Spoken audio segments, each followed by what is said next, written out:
It may be hot outside, but in here, it's Christmas. Because yesterday, we all got the present we wanted. FBI agents raided Mar-a-Lago.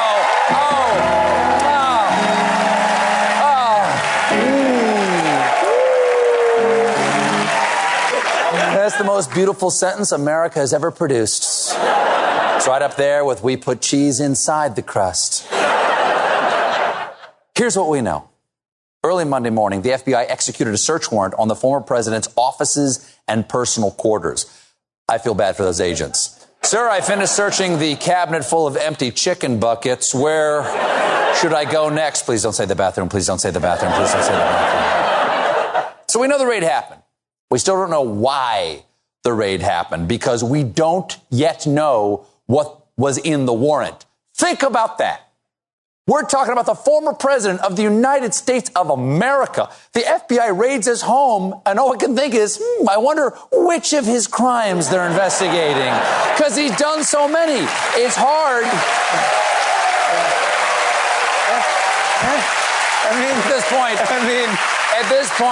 At this point, he can't keep track. Sir, do you know why I pulled you over? Let's see, the body's in my trunk. The meth in the glove compartment. The backseat full of illegal spider monkeys who definitely got into the meth? No?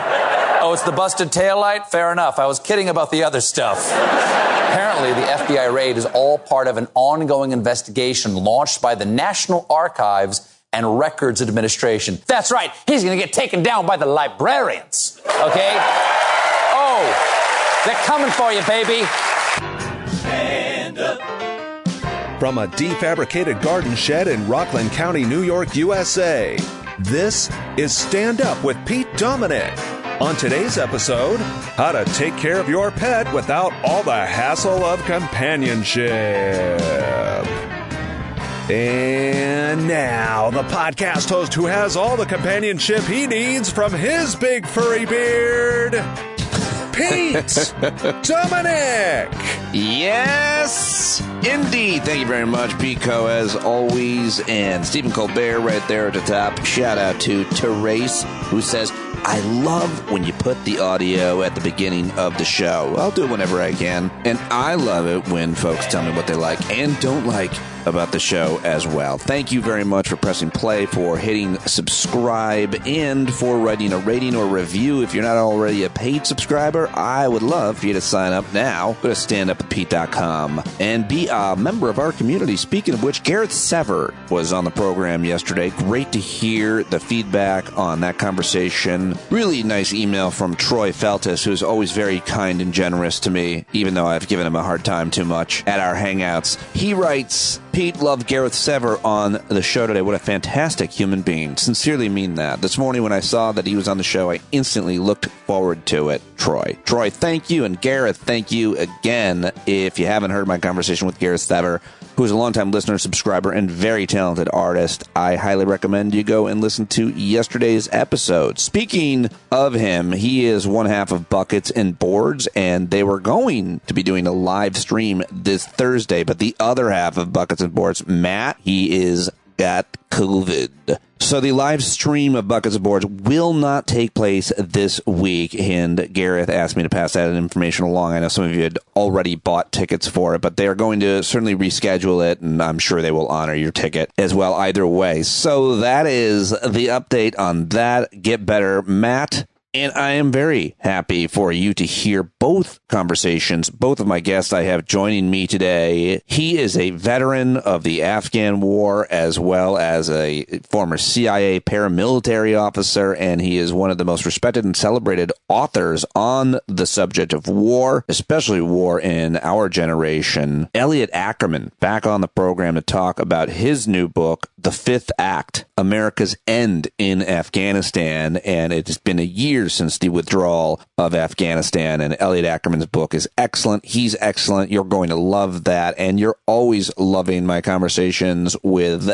Dr. Christina Greer of Fordham University, also an author, a commentator, and a podcaster herself. Her new podcast, The Blackest Questions is out now on the Greer Black Podcast Network. It is really funny and informative and thought-provoking. She's had already several great guests on that show. We talk about that and so much more. A great conversation with Chrissy I think you're going to enjoy. Elliot Ackerman on Afghanistan and war. Chrissy Greer on life and more. I think today's episode is fantastic. Thank you to all of those of you who are paid subscribers, as well as this week, Indeed.com, the job hiring site, Indeed.com/standup. If you haven't checked them out, please do that now. Many of you have asked me, because I've been dropping in little nuggets about my own personal life, my own personal journey together with you, which is what I think that this show has become, because it's here every day. We've got the Hangouts. We've got all these people that have connected with each other. And so I like to refer to the program as just part of our journey together, trying to figure out what to do, how to feel, how to think, how to live, how to avoid suffering, how to find joy, and how to make sense of it all while making friends through it all. And so I wanted to mention one of the books that has made the biggest impact on me. I mentioned Pema Chodron yesterday. I think that's how it's pronounced.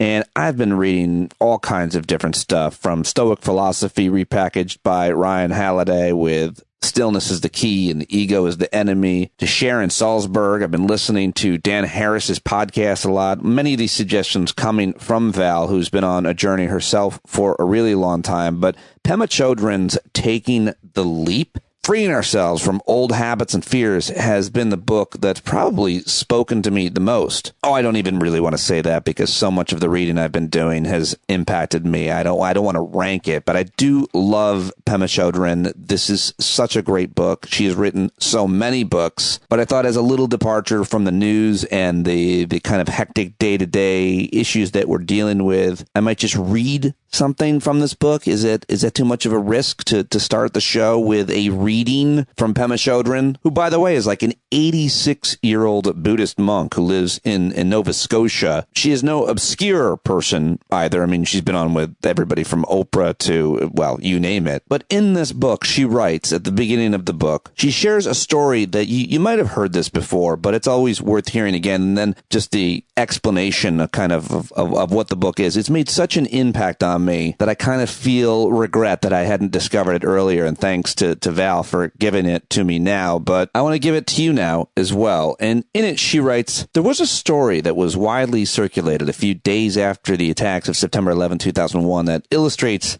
our dilemma. A Native American grandfather was speaking to his grandson about violence and cruelty in the world and how it comes about. He said it was as if two wolves were fighting in his heart. One wolf was vengeful and angry. The other wolf was understanding and kind. The young man asked his grandfather which wolf would win the fight in his heart, and the grandfather answered, "The one that wins will be the one I choose to feed."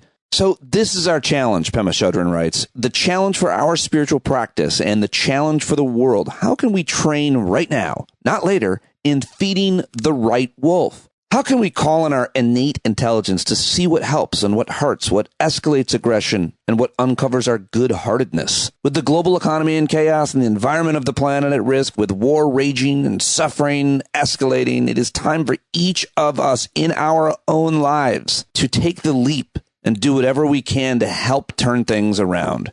Even the slightest gesture toward feeding the right wolf will help. Now, more than ever, we are all in this together. And I just feel, folks, that what Pema Chodron, what I just read of her is what she wrote. I really feel like that encompasses or describes and reflects on what I'm trying to do here and what this community has helped me do each and every day. Now more than ever, we are all in this together. Okay, so I wanted to share that with you again. I hope you'll go get this book, Pema Chodron, Taking the Leap, Freeing Ourselves from Old Habits and Fears. It has been so helpful to remind me of the few things I already knew and teach me so many more that I never did at age 46. It's never too late to learn, to evolve, to become more enlightened, and you are helping me with that every day. So I want to repay it as many ways as I can with this platform and with this daily podcast that I hope you are supporting, because we'd love to have you on this journey along with us. Okay, well, you're going to love my conversation with Chrissy Greer, and you are going to love my conversation with Elliot Ackerman, too, which is where we are starting on today's episode. I've known Elliot for years because I've interviewed him for almost every one of his books, as well as early on when he was outspoken and talking about Veterans Affairs and wars in Afghanistan and Iraq. He is the author of the novels 2034, which he wrote with Admiral Stavridis. Also, Red Dress in Black and White, Waiting for Eden, Dark at the Crossing, and Green on Blue, as well as the memoir Places and Names on War, Revolution, and Returning. His books have been nominated for the National Book Award, the Andrew Carnegie Medal in both fiction and nonfiction, the Dayton Literary Peace Prize, among others. His writing often appears in Esquire, The New Yorker, New York Times, where he is actually a contributing opinion writer, and his best stories have been included in the Best American Short Stories and the Best American Travel Writing. He is a former White House fellow and Marine, served 5 tours of duty in Iraq and Afghanistan, where he received the Silver Star, the Bronze Star for Valor, and the Purple Heart. I am so happy to have him back on the show to talk about his new book, The Fifth Act, America's End in Afghanistan, a year after America left Afghanistan. The book became available yesterday, August 9th, 2022. I hope you'll go get it. Here now, Elliot Ackerman. And there he is now, Elliot Ackerman, back on the show. I think I've interviewed you about almost all of your books, but I'm really excited to talk about your new book, The Fifth Act, America's End in Afghanistan. Welcome back. Thank you for agreeing to talk to me. No, thanks for having me, Pete. Always good to talk to you. It's good to see you, man. You look great, Elliot. When don't you, though, with your set of hair? How old of a man are you with all that hair? I'm 42, hanging in there. Bullshit. Hate you. Okay, well, you're a great writer. That's what we're here to talk about, your work. Before we get to the new book, and congratulations, out today as we're talking. It's always exciting when an Elliot Ackerman book drops, but wanted to ask you just your reaction to last week's news that the Al-Qaeda leader, al-Zawahiri, had been killed by an American drone, apparently CIA, who knows. What was your reaction to that? How did it affect you? I think it's sort of telling, right? Because yes, it is a success, but when we think about Iraq and Afghanistan in particular, the issue that we have had in the war on terror has not been that we're not good at killing terrorists, right? Killing terrorists is like a tactical action. Where we have struggled is with tying those tactical successes into any type of like a coherent strategy. So it's like, yes, we killed Zawahiri, but like, what does that mean for the future of Afghanistan? What does that mean for our ability to counter Al-Qaeda? What does that mean for the United States being safe and Afghanistan, again, being a safe haven? And it doesn't seem like there's a coherent strategy. Killing terrorists is not just a coherent strategy. If it was a coherent strategy, these wars would have ended long, long ago, and we wouldn't still be talking about Al-Qaeda. A lot of people tried to make the point that this is proof that even though we withdrew from Afghanistan, we would still be able to target the threat that is Al-Qaeda. And here it is, the success that we talked about having, that President Biden talked about having. I feel like that really simplifies what you kind of just referred to. What do you think of that simple point that, yeah, we withdrew, but the threat was always Al-Qaeda? And look at that. We just sent a Hellfire missile into his face while he was standing on his balcony. At least that's what somebody created that narrative. I don't know that was true. Listen, I think so much of President Biden's argument for why we should withdraw from Afghanistan was that the mission there had always been a counterterrorism mission, and we could achieve that mission without having a U.S. troop presence in Afghanistan. And so, here we are a year after the troop withdrawal, and we successfully killed the leader of Al-Qaeda in Afghanistan. So on the one hand, you could say, yes, this proves that the Biden's policy is effective. On the other hand, you could say, well, how effective is it? What was Zawahiri even doing in Afghanistan? And again, to these questions of, what is the broader strategy? So listen, I think we're going to have to see how things play out in the coming years in Afghanistan. And, even though the U.S. is done in Afghanistan, it doesn't seem as Afghanistan is done with the U.S.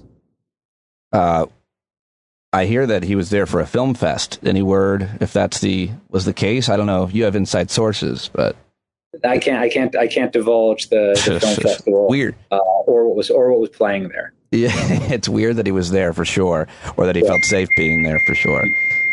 Okay, so take me back to last August, a year ago, which is when the birth of your latest book, The Fifth Act, out today, kind of began. Because there you are, apparently with your family. I'm imagining you apparently you're in Italy. I imagine the Ackermans you probably have a place in Lake Como. You're there, you're relaxing, and all of a sudden your phone blows up. Well, this thing it started before we left. So, things weren't going well, obviously, in Afghanistan. The Taliban were kind of taking city by city. But yes, we had, I'm a father, I've got kids, and, we had a long planned family holiday. And so we left on our family holiday, and, things just started escalating with regards to what was going on in Afghanistan. And I felt like it was important to just sort of include those details in the book. Because it was important to provide the juxtaposition, I think, for what was going on with so many people who had fought in the war or been involved in the war, which is this juxtaposition between the life you're living now since you've left the war and being brought back into these events from maybe 5, 10, 15 years ago. And the book sort of toggles between those two realities. Yeah, everybody seems to talk about their war. Help me unpack the phrase "your war," "my war," when it starts, when it ends. You refer to it a lot like that. I think I refer to it that way because war is a personal and pretty intimate thing. So I kind of got onto the path to go into the Marines when I was 17 years old, and the war is still something I'm engaged with now that I'm 42 years old. So people will sometimes ask me like, hey Elliot, how did the war change you? And I've never known how to answer that question because it's like the war didn't change me, the war made me. Like I can't disintermediate who I am from the war. Right. It's like how did your mother or your brother like change you? They didn't change you, they made you. So right. So that's when I say my war, I'm kind of talking about how it's rooted, in who I am. And your war it lasted a long time. You were active duty Marine from 2003 to 2009. You then, I guess, you joined the CIA in their kind of special operations. You talk about that, your service throughout your work, and in this book, especially in Afghanistan. What was your job in the CIA? Like, how did you, by the way, transition out of the Marine Corps and into a civilian intelligence agency? Well, you get recruited, I would imagine.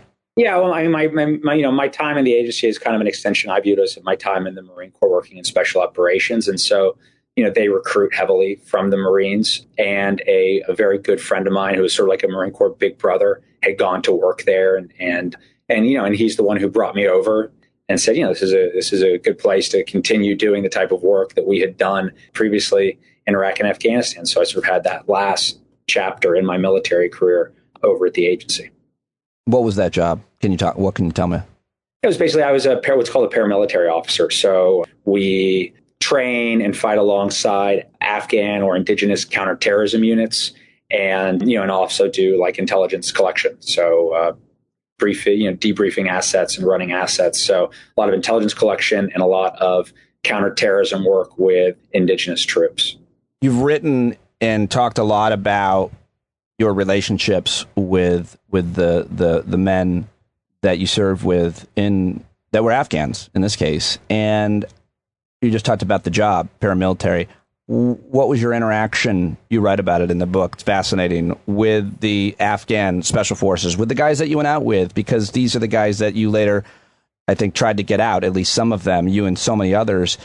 What were they like? What was their job on those missions? What was your relationship like with them? Did you trust them? Yeah, absolutely. I mean, these guys were, they were my war buddies. So, cultural differences quickly kind of fall to the wayside when you're, in the same gun truck on patrol or on a raid together. But I think, one of the things that was sometimes challenging for me is when I came back from the war, particularly in Afghanistan, my war buddies weren't a bunch of guys I could just call up on the phone. I mean, these were guys who were still in Afghanistan, still fighting that war. And as things ended this summer, a number of them were either still there, or if they come to the U.S. since, their family members were still there. And, we had to kind of get together to try to live up to this ideal of, what does it mean not to leave anybody behind? Tell me about an experience you had or one of these guys specifically. Well, early on in the book, I write about a guy called Ali, who was my interpreter more than a decade ago. And he had since come to the United States, is now an American citizen, but his family were still in Afghanistan. And on one of the first nights, I was part of an effort to organize a pretty large convoy, more than 150 folks. But we had Ali's family on that convoy, getting them out, and we were able to successfully get them out of the airport in Afghanistan. But they were, many others weren't able to get out successfully. So there you are in Italy, and it's referred to as a digital Dunkirk, a whole bunch of men and women who had served, Americans, and I'm sure people from around the world who had served in Afghanistan, who had served with these guys next to them, were trying to get them out. And I guess the kind of the credo of your book is no man left behind. So first, talk about that idea, and then how it applied here when you're on vacation with your family and thinking about the people who you served next to over a decade ago. Well, yeah, I mean, that idea of no man left behind is sort of, it's one that's obviously very present in, the U.S. military and the ethos of the U.S. military, but it's really like an idea that is as old as war. And if you go back to like the Iliad, right, when Achilles kills Hector, Hector's father, King Priam of the Trojans, rides into Achilles' camp in the middle of the night, and he sneaks in and basically like begs Achilles for the body of his son. And that's actually, how the Iliad ends. So, and these are like very old ideas, but sort of as this war is finishing, we've made promises to, tens of thousands, hundreds of thousands of Afghans who at great expense, personal expense and risk had allied themselves with, the U.S. government and the government of the Republic of Afghanistan. And now we're leaving, and we're going to leave most of them behind. And we know we're going to leave most of them behind. And sort of what is the moral cost of that? Not just for Americans, as a country, but all the individuals, because it becomes very personal very quickly. I mean, the people who are getting left behind, and sort of what is the right thing to do. And, and I write about it in the book, but, there was one incident in particular, an ambush I was involved in back in 2008, where, one of my comrades was killed in the ambush, and, we had a hard time getting his body out. And I've always sort of wrestled with whether or not, I made some of the right decisions in that situation. And I wanted to write about it kind of in this broader context of like, how do you, what does it mean to leave no one behind, and how do you perform in conditions where, that's becoming a real question. I'd like to ask you the question I've always wanted to ask. It's ignorant, it's insensitive, but it's real, which is, it's an honorable thing to do. But if you go back to get a dead body, you might create more dead bodies, more promises broken. So isn't that the real thing? I mean, if a guy is injured, that's one thing.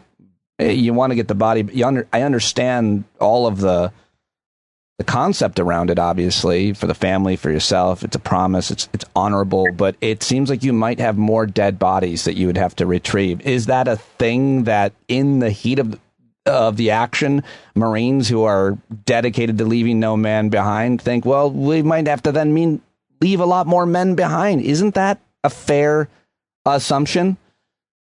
Absolutely. I mean, it's, leave no one behind is a very black and white statement. Right. But the way it typically plays out is in these sort of, in shades of gray. Right. And, your word, you might get more people killed, but the key word there is might. You might not. You might be able to get them out. And, and you have a decision to make, and you'll wrestle with that might for a long time afterwards. And that was sort of, that was the case with me. I had, without divulging the entire story or getting into it right now, but, I looked at the decision that we made. There was a might involved in it. And I've always wondered, what could have happened? Might it gone a different way? Which decision? Whether or not to go back, for us to actually go back and, and get his body. Right. Oh, in that one actual mission. Situation. Right. Where we were able, his body was recovered, but we weren't the ones who were able to do it. You've always written so intimately about this stuff, and it's so appreciated for those of us who will never have to see that kind of war and battle in our lifetimes. And one of my favorite things about you, the fifth act, is in reference to this very, very America's longest war, I guess. Go ahead and explain why you titled it that. Right as everything was happening in Kabul, a friend of mine who has basically a a successful Substack reached out to me and said, will you write 500 words about what's going on in Afghanistan? And I said, well, 500 words isn't a lot. What do you want me to write? And she said, well, a lot of people haven't been following this for a long time. They don't really understand what's going on. So, could you basically explain this tragedy?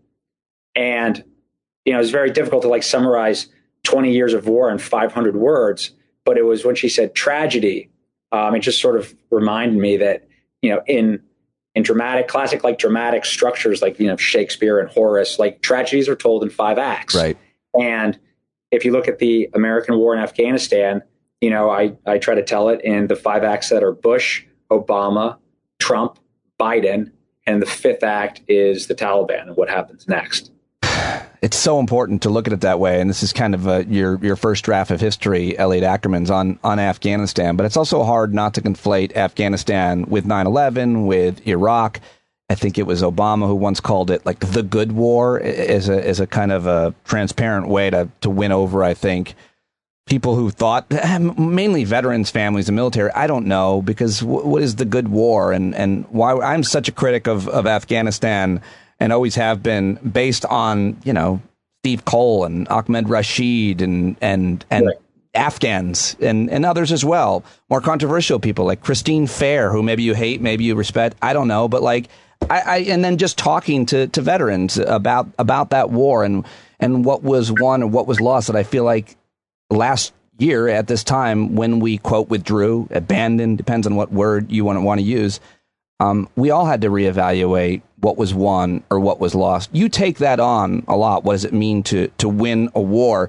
But how do you look at Afghanistan, if at all, outside the idea of all of the wars that resulted and continue as a result, I guess, of 9/11, and if you believe Andrew Bacevich and others, if you like that narrative, for the 30 years before in the Middle East? Well, I think it's important to kind of situate this in a narrative of American war, right? How is this war different than the wars that have gone before, and how is it the same? I think oftentimes it's easy to recognize that the way, the war in Afghanistan and Iraq are similar to other American wars, like a Vietnam, for instance. That's one that draws a lot of parallels. One of the ways I think that this war has been distinctly different is the way that it was engineered. It's been fought by all volunteers, and it's been funded through deficit spending. So there's never been a war tax.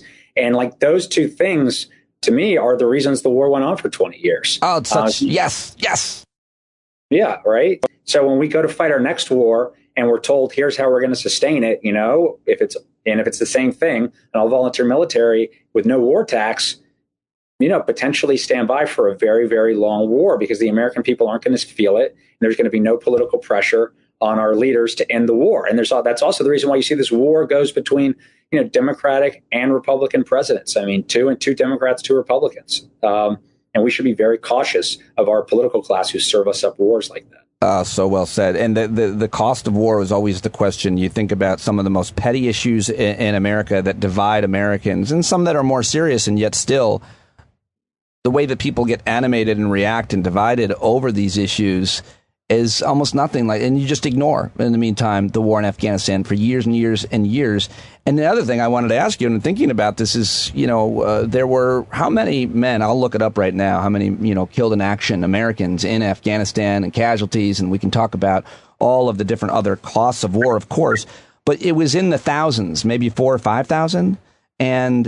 And you look at what's going on now with Russia and Ukraine. And Elliot, I kept comparing the two because I kept thinking about how there were so many more Russians, much less Ukrainians, killed in the first month than there were Americans in Afghanistan. And I kept thinking about how that plays out in the Russian public and in Ukraine. And obviously media is telling different narratives to different people. But do you ever think about the cost of war that we will put up with and talk about versus the cost of war that other nations deal with, and how their public response and politics are? Right. And so much of it depends on the psychology of the public, right? So, if we look at the wars in Iraq and Afghanistan combined, we have a few thousand American service members who were killed there.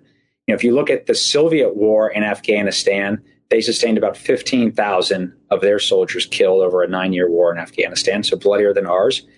in Ukraine, this war is less than a year old, and estimates are that anywhere between 25,000 and 40,000 Russians have been killed fighting in Ukraine in 6 months. So now I wouldn't put that entirely just on, well, the Russian mentality and psyche is completely different than the American, because like if you look at the United States, right, in the last 2 years, we've lost 1 million people to COVID.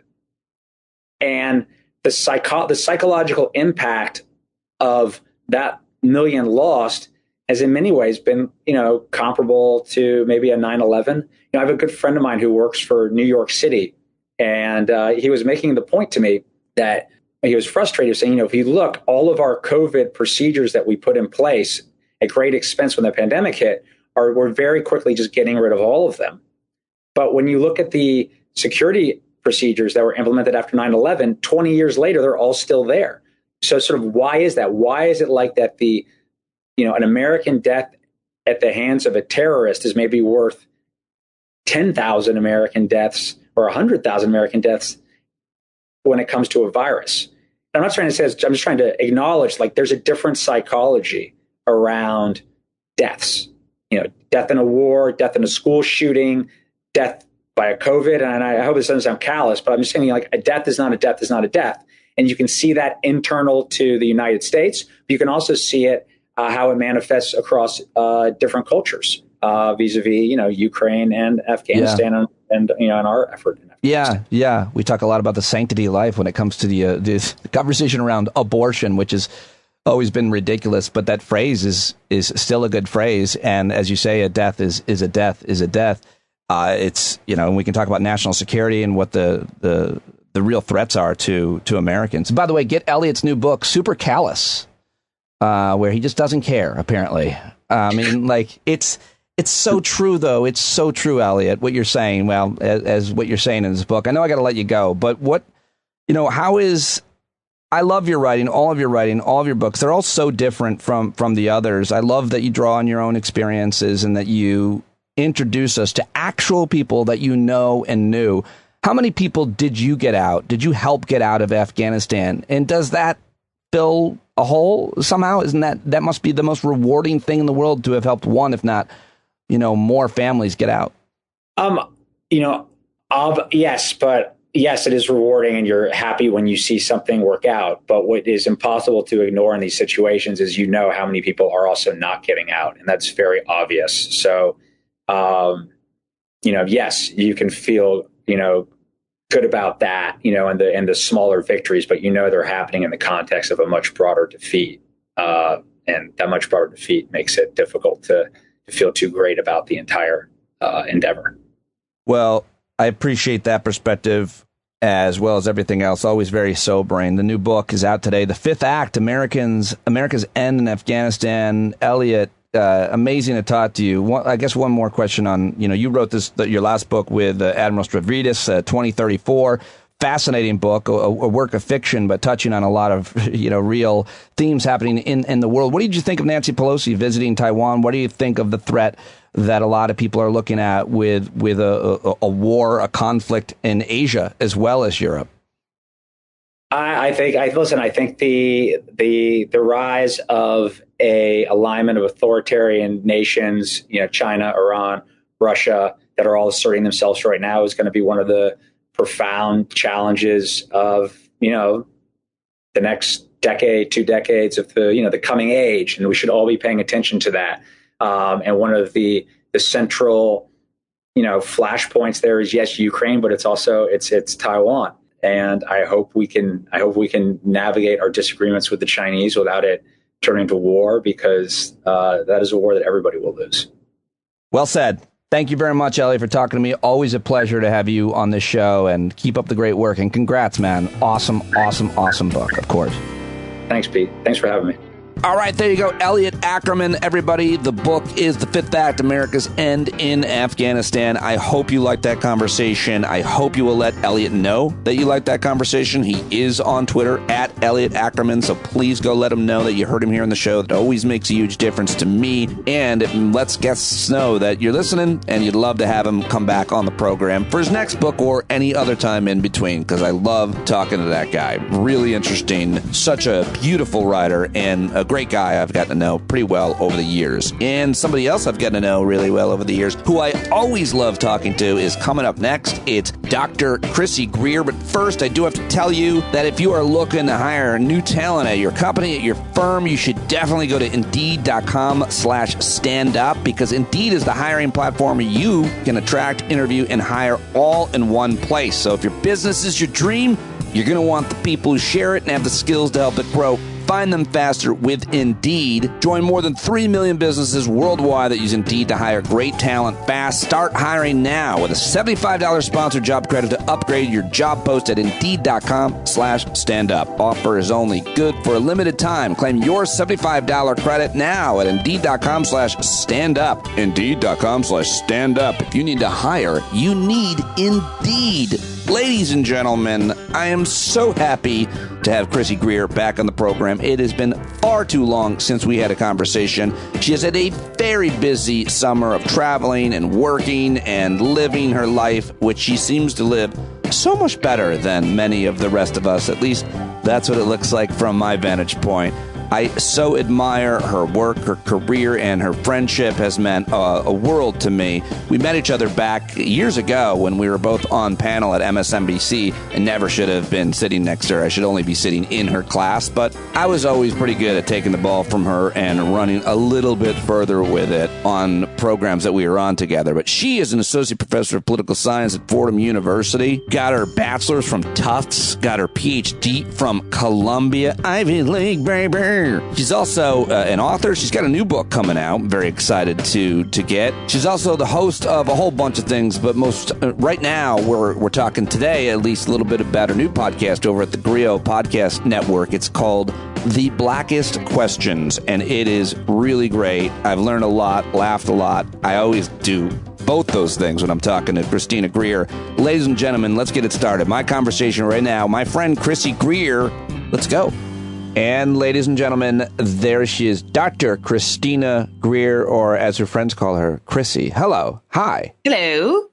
It's great to be back. Been way too long. It's been almost a summer long, and you've had seemingly a great summer. But I'm very happy to be able to press record on a conversation with you because I have a lot of things I want to ask you and talk to you about.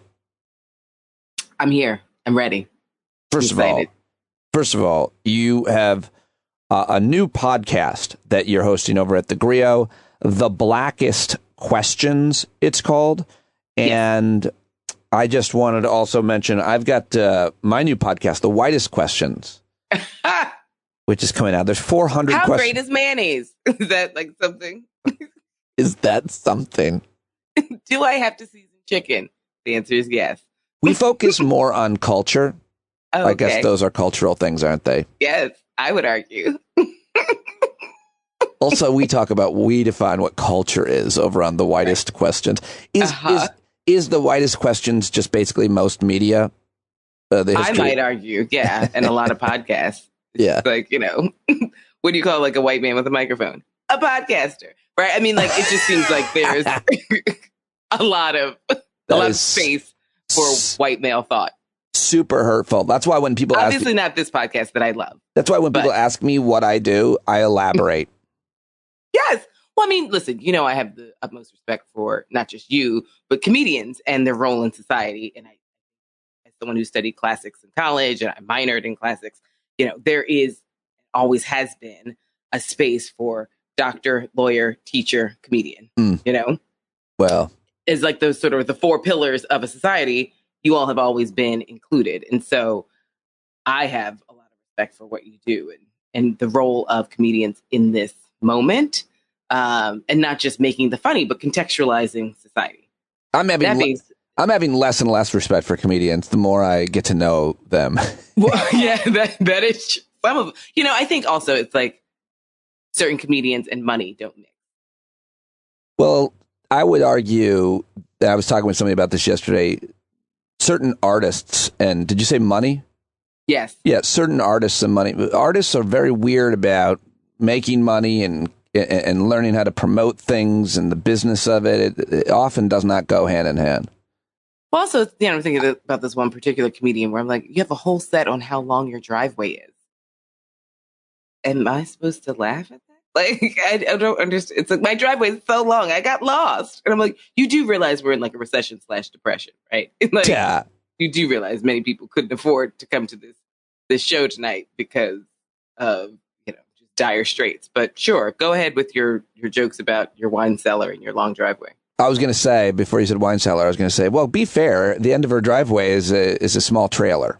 She lives in a shed, which is not a bad thing either, I got to say. Right. No. So, but and listen, and I'm not begrudging people who make money, but I just think some comedians who make so much money, they're just completely out of touch with reality. And so what they think is normal and funny is no longer, like, you're not in society. So you can't be useful in critiquing society because you're in this kind of micro bubble of other rich people. have you paid attention to, and do you have thoughts on Dave Chappelle's evolution in terms of his act and his commentary, particularly on trans stuff, which it seems... Yeah.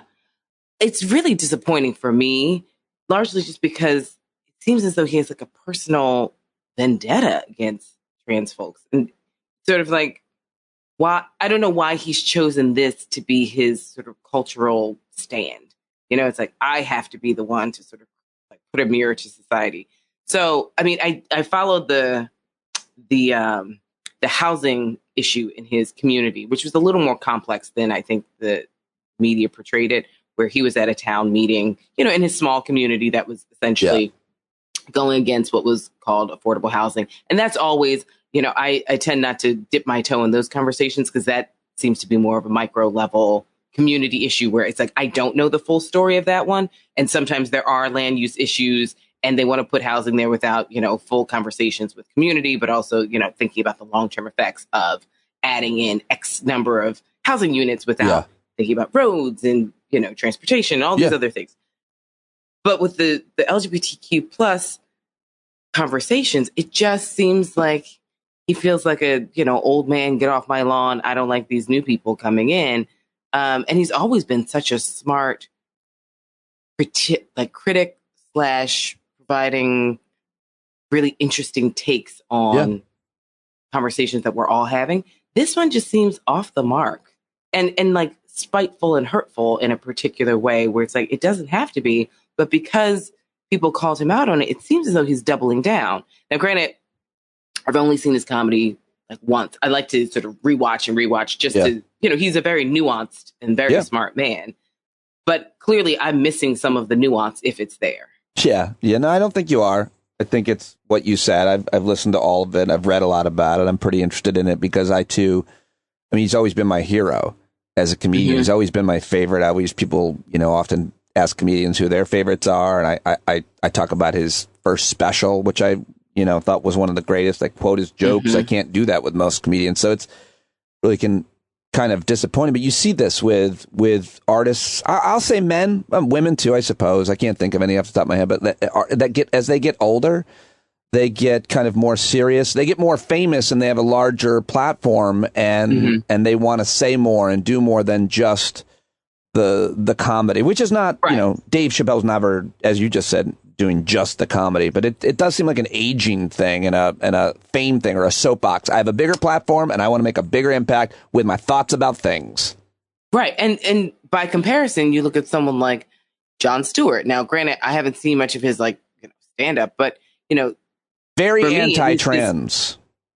But for me this week, no, he's not. But, Jon Stewart using his platform and his celebrity to advocate for veterans, which, if you remember back in the day, he was right there with Anthony Weiner when, Anthony Weiner took a terrible turn, but, advocating for the Zadroga bill for New Yorkers who were affected by, the pollution and the toxins post 9/11.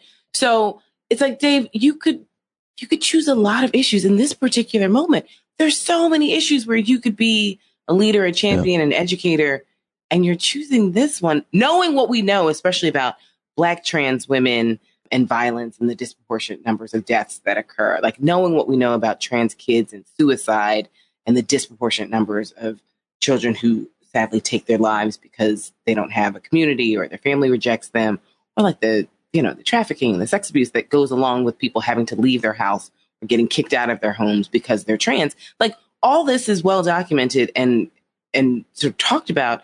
All of the negative effects, yet you still keep doubling down on these quote unquote jokes that don't even feel like jokes anymore. They feel just like daggers. Very well said. And I've got you off from my original question, which is always fine with you and I. But your new podcast is The Blackest Questions. It looks like there are 4 episodes out. I love who you have had on. Well, I love anything that you do. If you're talking or writing or anything, I'm listening and watching. But you've Mark Lamont Hill, Dr. Ebony K. Williams, and who else? Dr. Mark Lamont Hill. Ebony's a lawyer. Ebony K. Williams is a lawyer, and also one of the Real Housewives of New York. Justin Tinsley, he's always on ESPN and Around the Horn. He just wrote a really great book on Biggie Smalls. And then I think we have an episode coming out today with Michael Twitty, who's a chef. The episodes come out every Tuesday. And then the latest episode that came out was with a musician, Tanya Nolan, who's from Galveston, Texas, and is like an emerging artist. So I'm just trying to like give people different platforms, but also introduce folks to really smart Black people and interesting Black people who were just doing things. And so the podcast is like based on these parties I used to throw many, many years, Black History Month parties, where there was a quiz. So everyone's partying and it's great. And then it's like, ding, ding, ding. It's time to break off into teams. And so there'd be like 10 tests and you break off into teams, and I'm an academic. My ex is also an academic. And you'd have academics and journalists and hairdressers and, podcasters and comedians just sort of shuffling around getting these teams. And they had to take this test. And so the test was about speed and also accuracy. And then you got bragging rights. You got books as awards. 1 year we give rings and medals and all this other stuff. So I was thinking, wouldn't it be great to sort of have this as a podcast where the questions were really hard? Like the whole point of the quizzes that I used to give, and the whole point of the podcast is like, we're having fun, but like the answer isn't going to be Martin Luther King or Frederick Douglass or Harriet Tubman, the sort of greatest hits of Black America, where we know this is what we're taught in school. These are questions about things we haven't been taught in school that are really important for us to know, especially about our own history.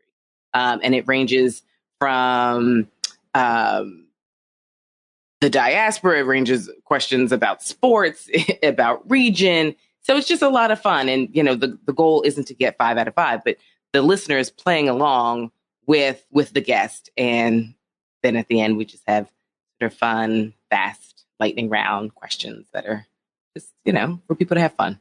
I think it's interesting when white people like to listen to Black people talking, whether it be like a Black radio show or TV show, or in this case, a podcast.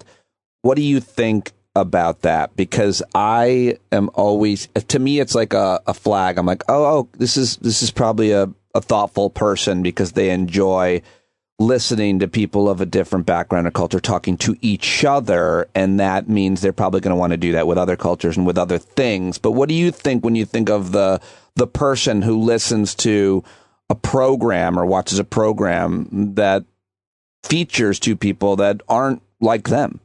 Mm-hmm. Well, I think it's really important, as I say all the time on the podcast, like, yes, I'm Black and I interview Black people, but Black history is American history, world history. Yeah. And sadly, we've just chosen to not celebrate it, not educate young people. So in this case, because I don't know if you made the point, but in this case, there's a lot of history stuff in the Blackest Questions.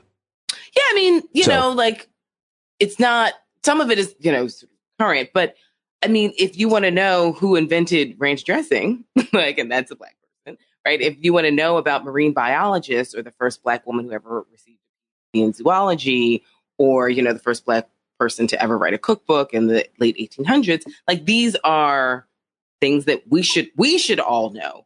And so it's not, an exclusive podcast. I mean, my whole goal, especially working with the Greer, is that, yes, it's a Black media company and the primary audience is Black people, but all of the things that we discuss, everyone should know. Yeah. I mean, this is like, I always tell, people, it's like, white people should feel angry that they weren't taught certain things in school. Like, so much of what I learned about Black people, I learned from my parents, books at home, sort of the second level of education that my parents gave me, knowing that I wasn't going to get it at my white private schools. So it's like, well, white people should feel upset that they don't know, certain inventors who happen to be Black, but because of that, they weren't ever taught that in school.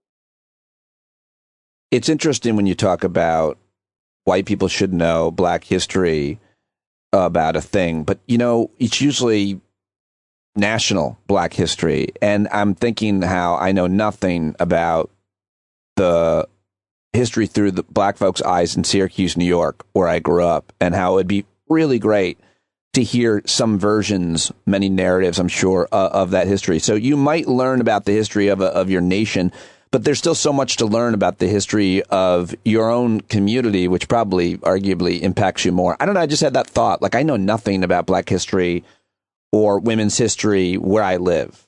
Mm-hmm. Right. And so, first of all, listen to the podcast, because we do, I think region matters. And so I'm very, big on, if you're from Atlanta, we're going to have some questions about Atlanta. If you're from DC, we're going to have some specific questions about DC. Just because I think geography is one of the most important demographics. Like, I always want to know where my students are from. Race and ethnicity, sure, whatever. But like, where are you from? And when they say like, Illinois, I'm like, it's a big state. Where? And they'll say like, well, outside Chicago. I'm like, where? I'm not coming to your house. Just tell me, because the thing is, whether you're in the north suburbs or the southern suburbs, gives me a better idea of kind of where you're coming from. And so the podcast, it's fun. It's like, I mean, you know me, I like to kiki and, sort of pull questions out of folks.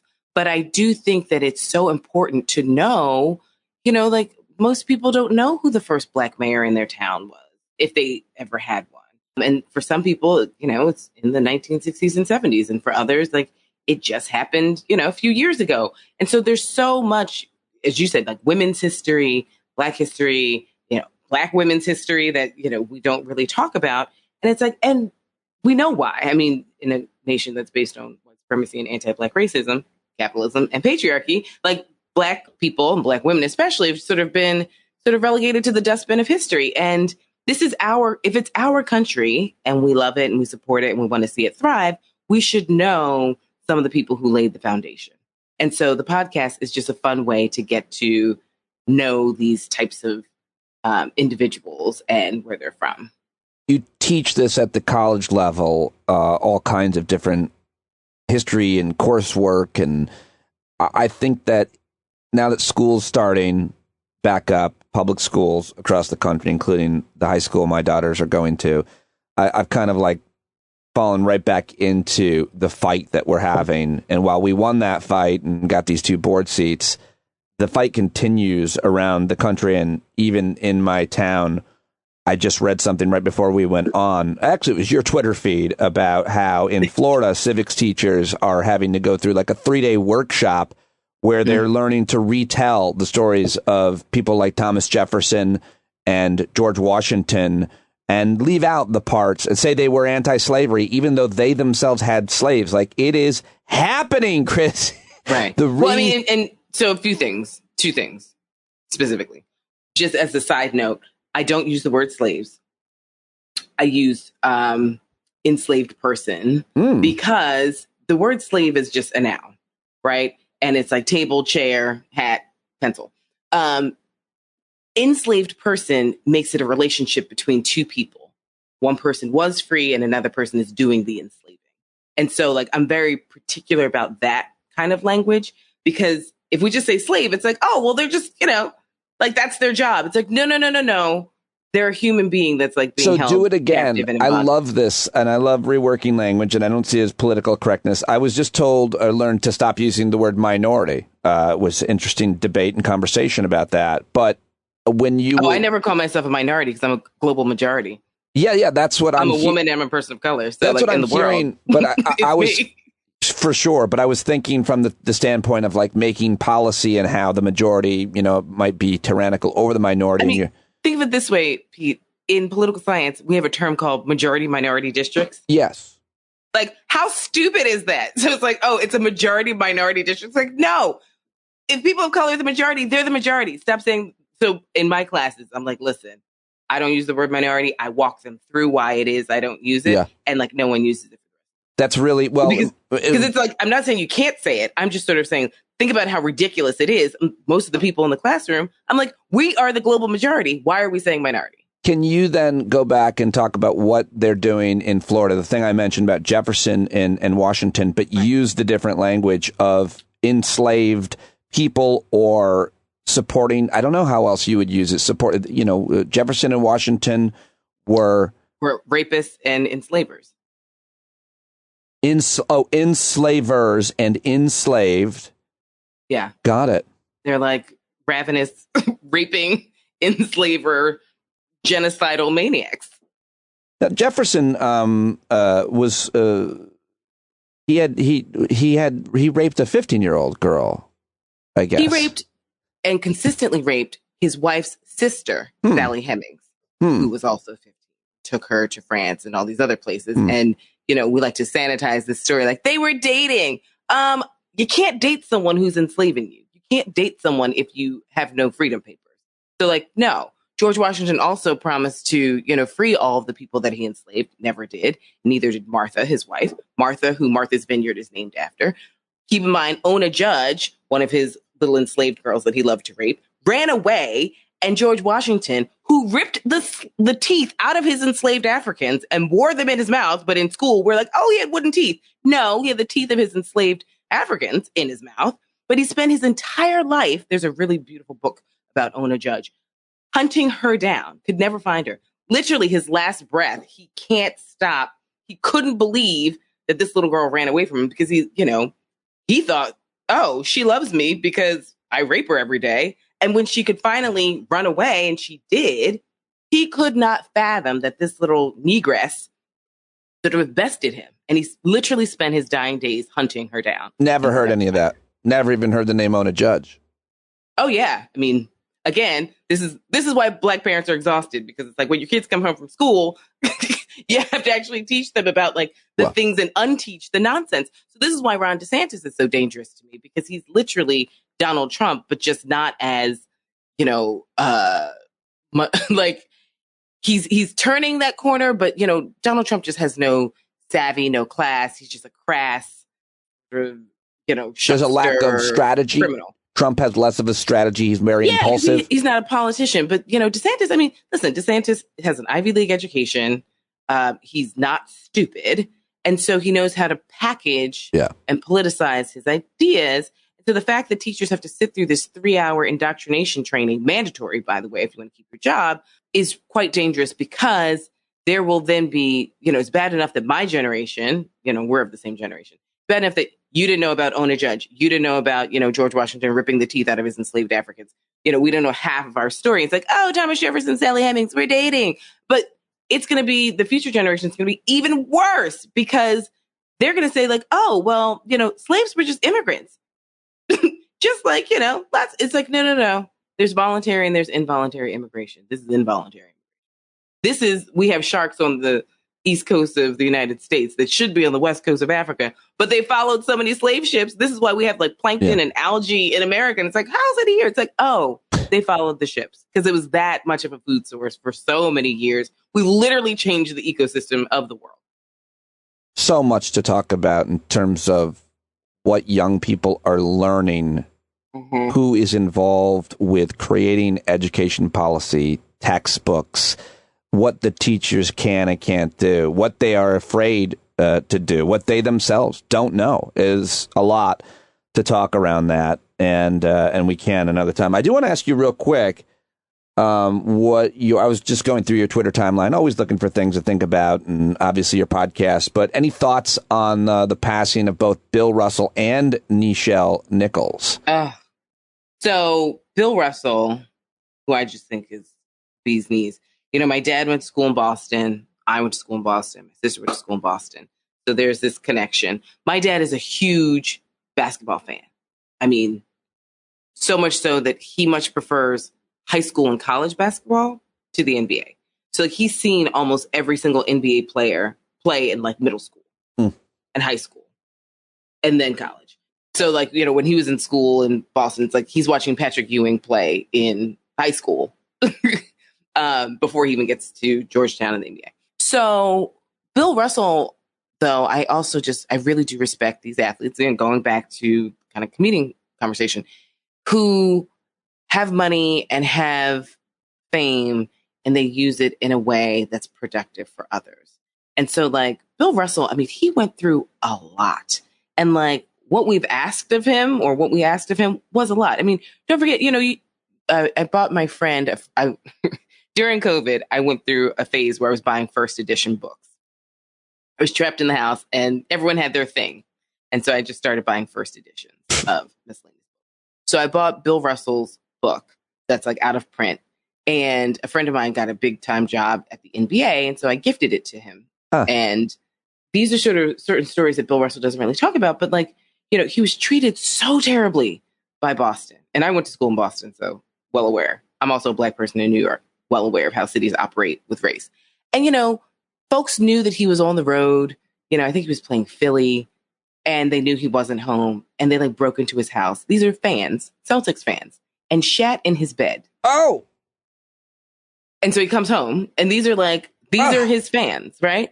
So like, these are the types of like racist stories that he endured time and time again. Still brought them 11 championships as a player and 2 more as a coach.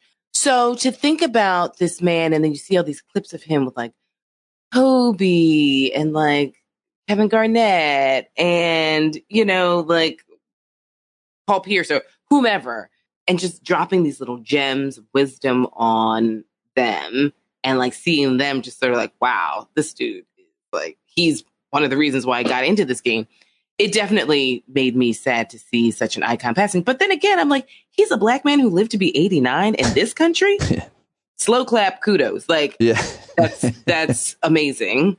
And so I'm just very thankful that he was able to see the 75th anniversary and participate and see all those guys there. I don't like that quality you have that makes me laugh at tragic things. Oh, yeah. Oh, my God. Do not go to a funeral with me. So uncomfortable to be laughing, but the way that you say things sometimes.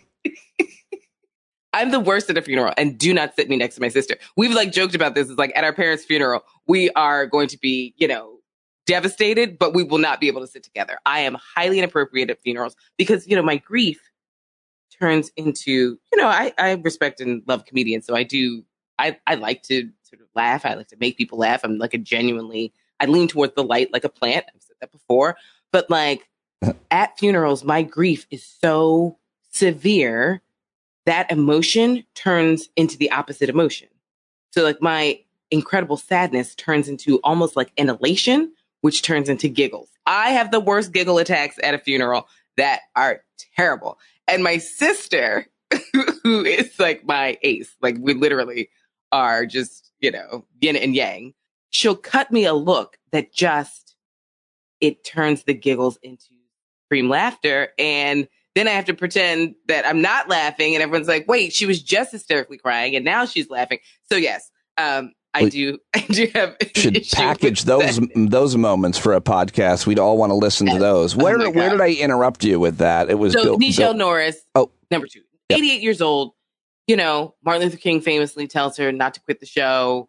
When she's dealing with hate mail and all this other stuff. And just again, another trailblazer pioneer. I had no idea that she had a beautiful voice and had a singing career. Right.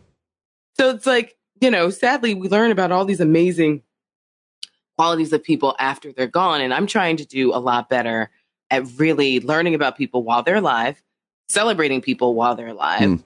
And really, I think a lot of organizations also are doing a lot better about giving people their flowers while they're alive and honoring them at, whether it's galas or just really recognizing it. And, you think about someone, I'm not a huge fan of his movies, but like you think about someone like Tyler Perry, but I support his movies because he is, I would say, the person that I'm looking to emulate on a smaller scale. Obviously, he's a multimillionaire, close to a billionaire, but like he firmly believes it is time to give these like sort of especially elderly Black women their flowers.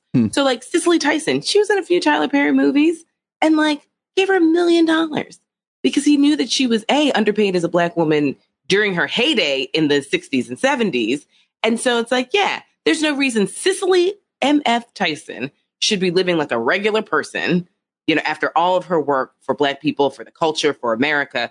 So, he puts her in a film and gives her a rate of $1 million. It's like, it means nothing to Tyler Perry to give her $1 million.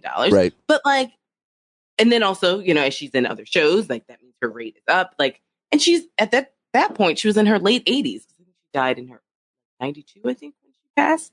So like, you think about someone like that, in one of his movies, he had like Maya Angelou, Cicely Tyson, and someone else just like kicking it on the porch, talking.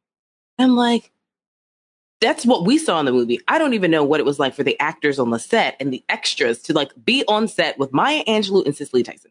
So I think I'm trying to get better at like learning more. This is the fun part about the podcast, learning more about really interesting Black people who are still alive as well, to recognize they've led these amazing lives before they even came across my path.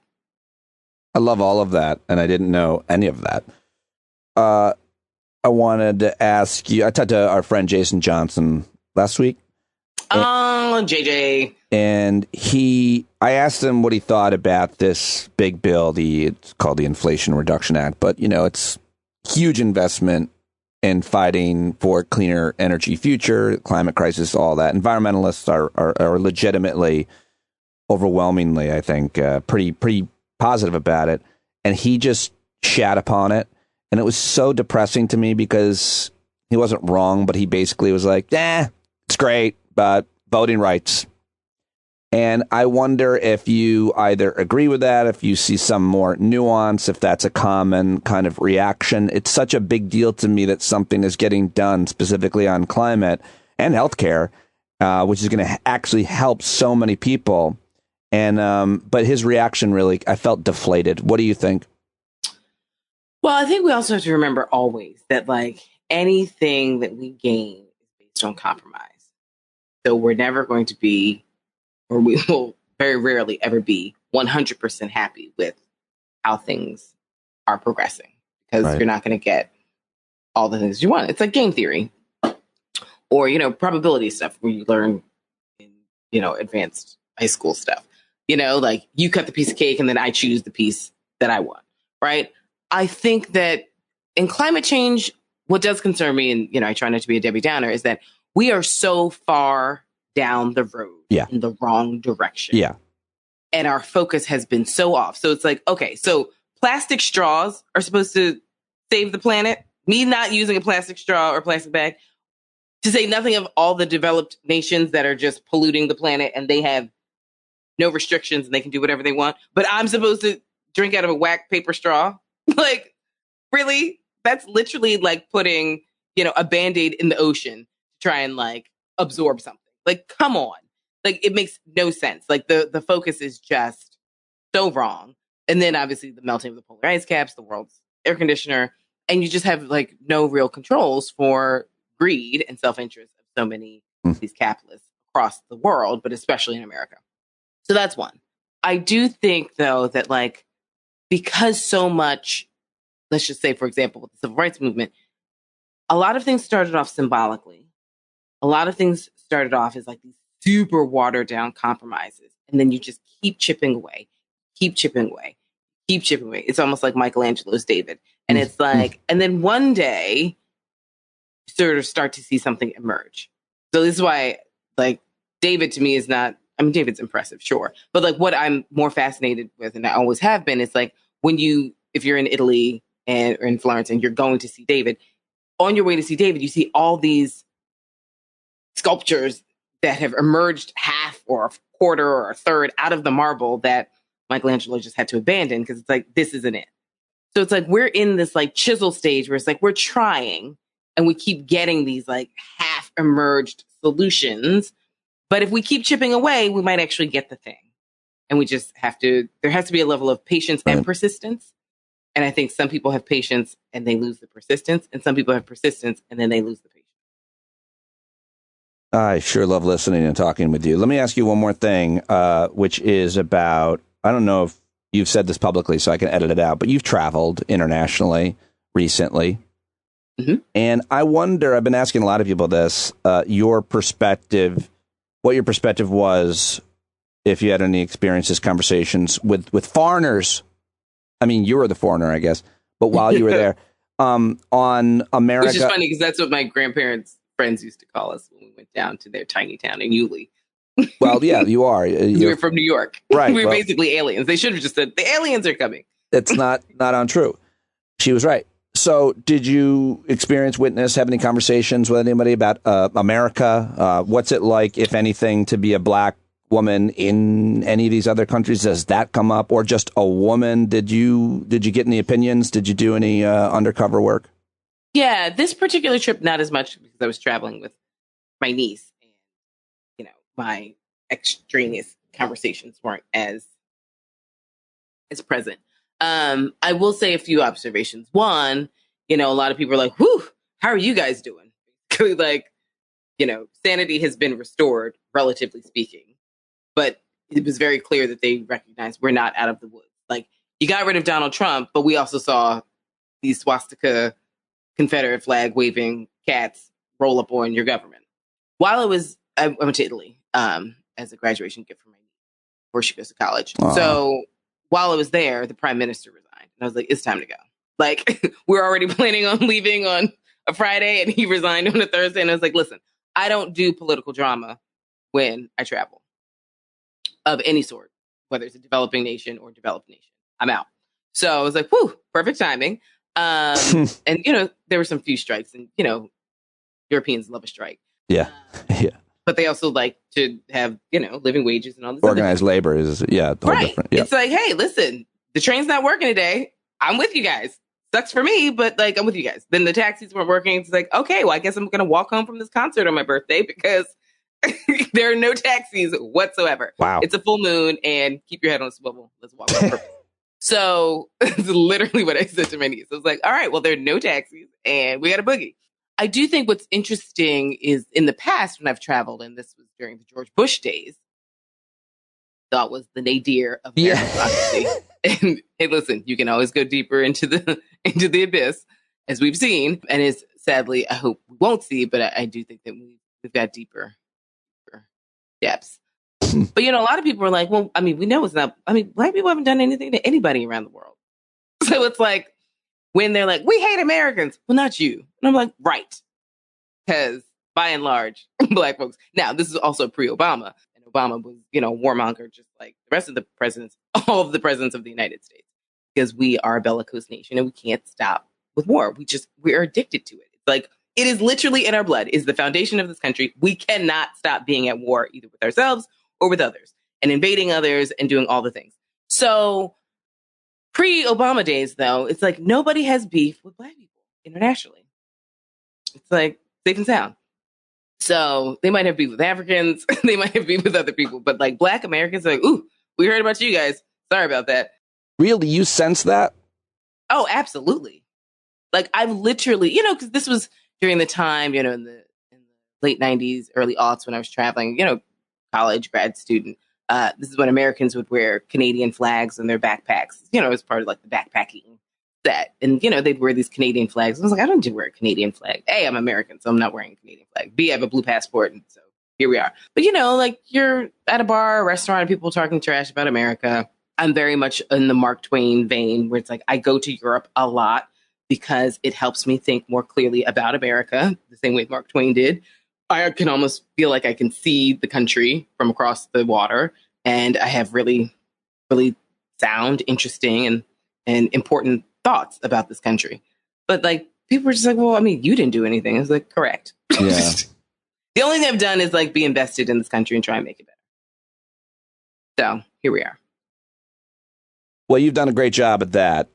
On today's episode, our conversation alone, you've done a great job at that. So, well, thank you. I love being here. I love that you do so much media. I love it because I'm always partial to, I think, educators, but some, I don't know, aren't as good or they're more boring or whatever. But I think that you're so good at it. And I loved, was watching you on MSNBC the other night. And you've when I had to mute my Twitter for 72 hours because you made an argument that non-white people, I think it was non-white people can also be racist. This is about Herschel Walker and yes.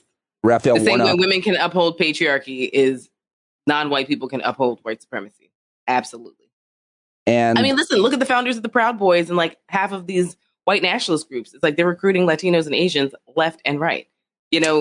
Up until last week, there was a dude who got 7 years. But like before that, the guy who'd gotten the most time was a Black dude who was at January 6th. Whenever this came up a couple times in my head right now, and it comes up all the time, and I realize I just need to say it. Is there ever like a really racist person who isn't also very kind of sexist, very super masculine. Like of course there is, but the intersectionality conversation just doesn't happen enough. People don't like that word, but just, when you think about one, you think about the other. And I'm just thinking about the Proud Boys, and they're more sexist than anything. But listen, how do you compare? There's a direct correlation between a lot of these white nationalists and sexual assault cases against them, or how they treat women, or like assault and battery. There is a correlation. There's causation. You name it. They are intertwined. I mean, the same way patriarchy and white supremacy are sort of together. Yeah. But when you look at a lot of these guys, and it's like, wow, they've got 3 girlfriends who have said that, they need restraining orders. Like, there's a lot going on with these men when it comes to women. So, like, it's a dangerous conversation when we think about how, they think about other races. But it's like, if they think that other races are inferior, then they obviously don't think, but my wife and my mother are equal to me just because they have white skin. That's absolutely not how it works. So when you think about, the number of sexual assault cases, I actually just watched the documentary Woodstock 99. Oh, yeah. I saw that on something, Netflix or something. It's on HBO, I think. Okay. HBO Max. But, like a lot of those cats who were there, I would be willing to bet were in DC on January 6th. But they, I think the documentary is well done because it's sort of like this hive mentality. It turned into Lord of the Flies. They burn shit down for no reason. It turned into this sort of savage exercise. But of course, the coordinators of the event were like, well, there were only, 8 sexual assault accusations and, only 4 were rape. And it's like, no, this is, a majority white male concert with hundreds of thousands of people in the hot sun with no water, and beer and water were the same price. So like you have people literally turning into savages a la Lord of the Flies, and very few women. And you even see it in the stock footage of just, men groping women, just grabbing boobs and, for some worse. And there's so few women there. It didn't seem like there were a lot of men who were saying like, hey, this is inappropriate, because they got sort of caught up in the tornado. So they have a scene where Rosie Perez comes on the stage. There are only 3 women who played over the 3 days, but she comes on the stage and they just start chanting, "Show us your tits." Like, so imagine like 100,000 people just chanting, "Show us your tits." So there is this correlation between sort of degradation of women, aka sexual assault or worse, and this kind of white nationalist agenda that is so prevalent in this country and always has been. So well said. I that was our time, the Woodstock 99. I think I knew people who went to that. I did not. Yeah. Someone asked me, they were like, do you know anyone? I was like, absolutely not. I can't think no one who went. Yeah, I must have been, I don't know, my 20s, I guess. And it was upstate New York. It was near me. So I definitely I feel like it was in Rome. I knew, but I didn't know about any of that. I'll have to watch that documentary. All right, before I let you go, you and I have a shared love and obsession with nature. Share with me your latest, any latest discovery experience that you have had in connection with anything from tree to the stars to a dragonfly, a duck, a bird. Yeah, You're big on birds. So a few things. So many things. Okay, went to the beach yesterday. All these little sandpipers just running around, just cute as buttons. So my birthday was July 13th. Happy birthday for me. And it was a full moon. And so I've just been following the moon a lot more closely. And summer moons are always just so interesting. Ever since that strawberry harvest moon, I think I texted you about. Yeah. In June, that was massive and beautiful. So I've been following the moon a lot. So I've been seeing like the waxing and waning. And I babysat some friends of the family on Friday. And I was like, hey, boys, look at the moon. They're like, oh, my goodness, Auntie Sissy, this is amazing. And I'm like, hey, he's here every night.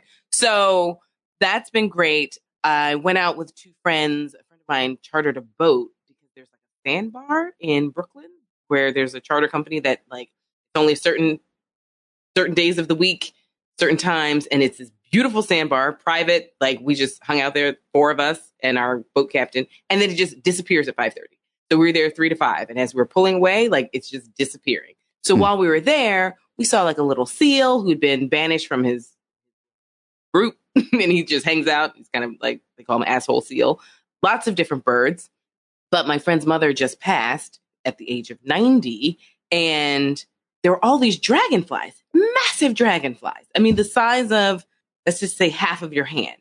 I was like, I haven't seen this many dragonflies in so long. And she was like, my mother comes to me in the form of dragonflies. And so just imagine sitting on the sandbar, looking at a seal in the distance, lots of birds just kind of, doing their own thing, not bothering you. Manhattan's in the, sort of skyline, and dragonflies just everywhere.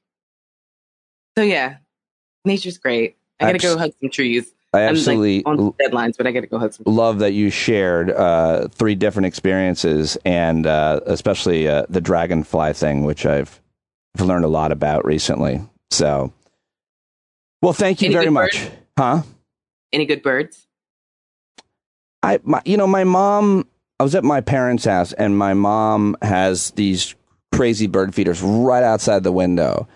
And I could have watched them forever. And the way that my mom relates to them is just beautiful. Like they light her up, and then they also have to put these little frosted leaves on their windows because the birds keep smacking into them. But where are you on bird feeders? Are you pro or anti? So I have a clear bird feeder that I have on my dining room window, but I only use it in the winter. I do follow sort of some of the birders who believe that like we can feed the birds in the winter when there's snow on the ground and food sources are limited. Right. But in the summer, we sort of need to teach them that they can still hunt for their own food. And like, this is not a 7-Eleven. So I took my bird feeder down when the good weather came, and I will probably put it back up in like November. My mom has a Costco outside her window. It's not just a 7-Eleven. I mean, there are aisles. They will eat you out of house and home. I'm like, I can't afford this, guys. Well, it's like, filling it up daily. And I'm like, this is, and I try and buy bird seed for, I have small birds. I have sparrows and mourning doves. I don't like pigeons. And everyone's like, you should, you're being birdist. And it's like, because I don't like feeding pigeons. I'm like, I don't want pigeons on my little. Wow, you are. Area. That does seem birdist of you. It is birdist. What is it? What, did a pigeon hurt you? No, sadly, I think of them as like an ugly, dirty bird, and they're only dirty because of the dirty cities they live in. Yeah. So I am being birdist. I have to get over that. It's unfortunate. I tend to like the smaller birds. It's unfortunate and disappointing to hear. And I know. Well, talk to the Pigeon Society. Sure, I'll get more hate mail. Jeez Louise. Oh my God, I am definitely going to create a Twitter account ran by a pigeon who fucking hates you. Right. Listen, add it to the fucking list, because that pigeon is going to every one of your tweets, that pigeon's going to have something to say. It's not going to be fun. Well, listen, ever since I said that non-white people can be white supremacists, I mean, literally had to shut down my Twitter account because, the one thing that racists hate being called is racist. So they're like more concerned about being called a racist than being a racist. And so that was like a whole bunch of it's important, emails and tweets. It's important to also mention that the part of the reason was it's not like they just saw you on MSNBC and reacted. You told me about this. So I was like, why are they? Because I have interest in why all of the hate comes fast and hard at a person, where it usually starts somewhere in this case, it looks like, correct me if I'm wrong, Fox News wrote and posted a piece just about your appearance on MSNBC and what you said, and then they put that out there, and it's an outrage machine. I mean, a lot of news sites are, but it was just an article at Fox.com, FoxNews.com, about your comments with video. And the thing is, it's like they know what they're doing when they do that. They know what they're doing when they post a story about a woman, about a black person, especially about a black woman. And then I get emails. I mean, like, so much so that my deans, because of course my email address is not easily accessible because of stuff like this. But, they'll email my deans or somehow gets to other people at Fordham besides myself. And they are aghast. Like, they cannot believe what they're reading. And I'm like, well, I mean, it's real. It's good that you're doing that, and it's really unfortunate that angry Chrissy Pigeon is going to tweet out your email and your cell. Right? Do not. I swear. Pigeon, don't talk to me. Tut to pigeon. Angry pigeon. I know. I'm working on my disdain for pigeons. I really am, because I love birds so much. But I really don't like. Yeah. Well, I love these like little fat sparrows and like. I fear you're also going to attract a whole bunch of people listening to our conversation that are going to be in solidarity with you, and that's not going to help anybody. Oh, right. Certainly not the pigeon. Well, I mean, people call them sky rats. Like, the thing is, every bird has a role in society.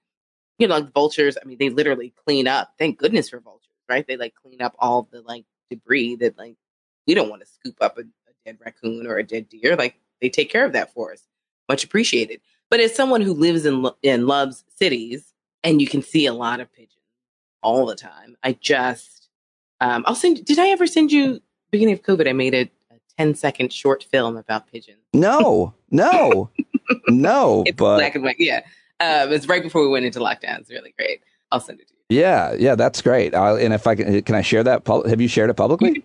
No. It's a 10-second film. Well, you could tweet it or something. All right, I'm not a sky rat wants to say something to you, so you'll be hearing from her. Chrissy, thank you very much. I adore you, as always. All right, there you go. Chrissy Greer, how about it? Wasn't it great? Doesn't that fill your cup? I hope it does. I hope you appreciate her and our conversation as much as I certainly did. I got a lot out of it. Always learn a lot from talking with her, and it's just such a great, authentic, brilliant, hilarious, thoughtful individual. So kind and always generous with her life and her time with me. I hope that you'll go say hello to her on Twitter. Let her know that you heard her here on the show, and check out her new show, The Blackest Questions. She is on Twitter. She is at Dr_CM Greer, Greer. Please let her know, as well as Elliot Ackerman, that you heard them here on the show. And that's all the show I've got for you. Join me on the Hangout. We'll put it back on the schedule right now this Thursday night. If you're a stand-up subscriber, I hope to see you then. And thank you for listening today. Please go write a review on Apple and Spotify podcasts. That makes a huge difference. If you could put that on your to-do list for me, that'd be great. Let me know what you would like me to have on my to-do list for you. standupwithpete@gmail.com. Who would you like to hear? What would you like to hear more about? How can you, as a listener, be a part of the program, a guest on the program? Would love to hear from you. standupwithpete@gmail.com right now. One of our favorites, John Carroll, wrote this song for us. It's available for you, johncarroll.org. Heard from listener Heather Larson, who said, I just donated to John Carroll for his inspiring song. Thank you for that song. Heather, thank you for buying it. You can go own it yourself or download it at johncarroll.org right now.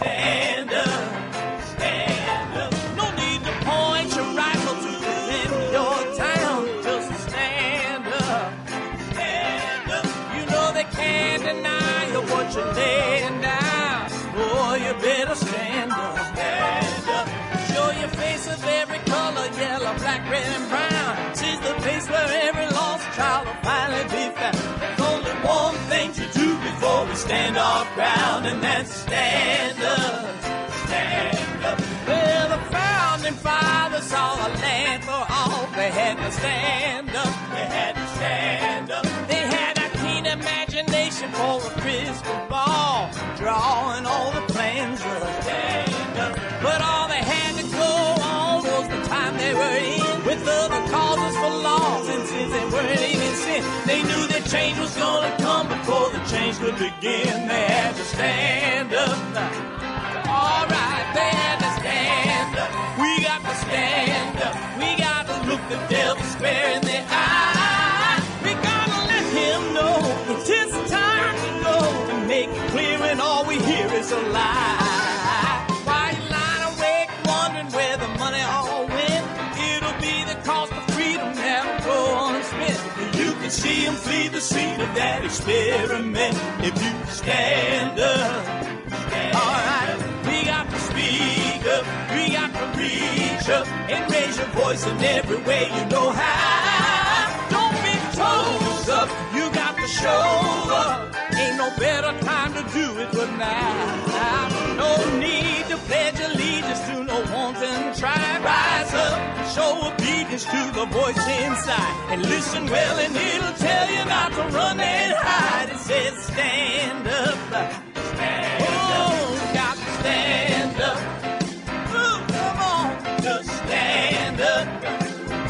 Everybody got to stand up in the darkest hour. Stand up, people got the power.